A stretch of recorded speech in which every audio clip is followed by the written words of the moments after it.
Today, we will talk about bond investments. Bonds are generally considered an essential component of a diversified investment portfolio.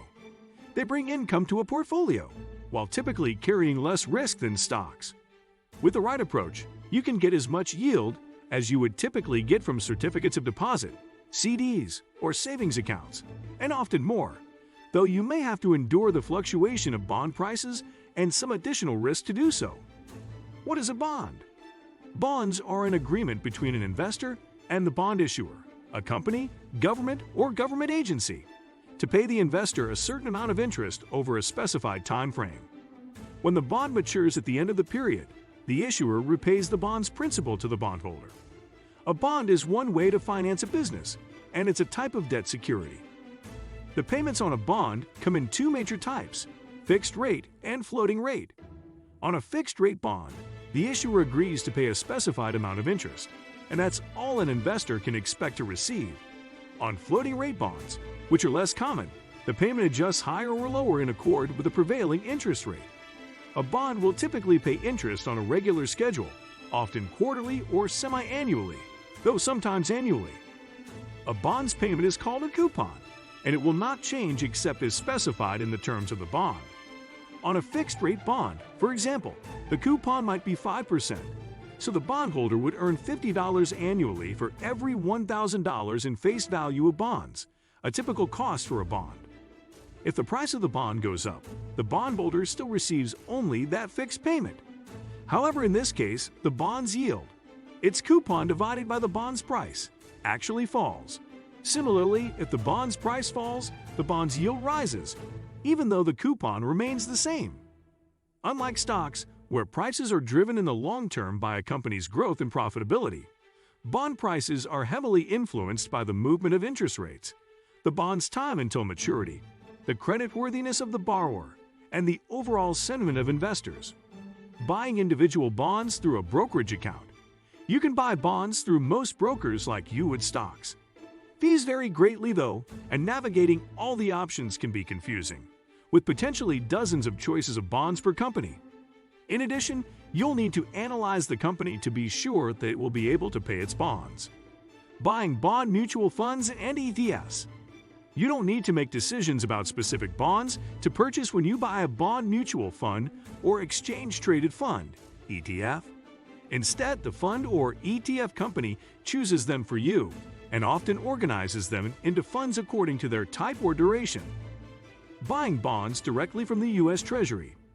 The U.S. federal government allows you to buy Treasury bonds directly through a service called Treasury Direct. This allows you to avoid a middleman and thus avoid fees you might normally pay a broker. ETFs can be a great choice for investors because they allow you to quickly fill gaps if you're trying to diversify your portfolio. For example, if you need short-term investment-grade bonds, you can simply buy an ETF with that exposure. The same goes for long-dated or medium-term bonds, or whatever you need. You have many options. ETFs also offer the benefit of diversification through exposure to a mix of bond types, and they usually charge low fees and are tax efficient. If you're looking to cash paper government savings bonds, you can redeem them after you've held the bond for at least 12 months. In that case, they can be redeemed at your local bank. Treasuries. Bonds issued by the U.S. federal government, for instance, are referred to as treasuries. They are considered a relatively low-risk investment. The yield on treasuries tends to be relatively low, but they're backed by the full faith and credit of the United States, meaning that the federal government guarantees them.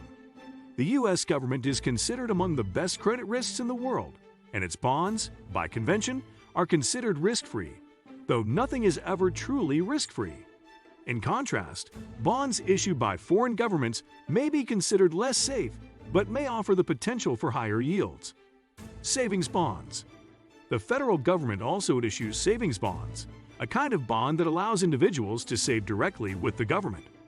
Savings bonds function differently from standard treasuries, and they do not pay out the accumulated interest until you redeem the bond. Municipal bonds, usually referred to as munis. Municipal bonds are a type of government bond issued by state or local governments. The main advantage of munis is that the returns they generate are exempt from federal taxes, and, in some cases, from state and local taxes too. Corporate bonds. These are bonds issued by large companies, both domestic and foreign. They pay a wide range of interest rates, depending on the creditworthiness of the borrower and maturity. Basics of a bond quote. While stock from a single company usually comes in one variety, the common stock, bonds from the same company can have many different terms, including the interest rate, the maturity, and other items called covenants, which may limit how indebted the borrower can become or stipulate other conditions. Are bonds a good investment?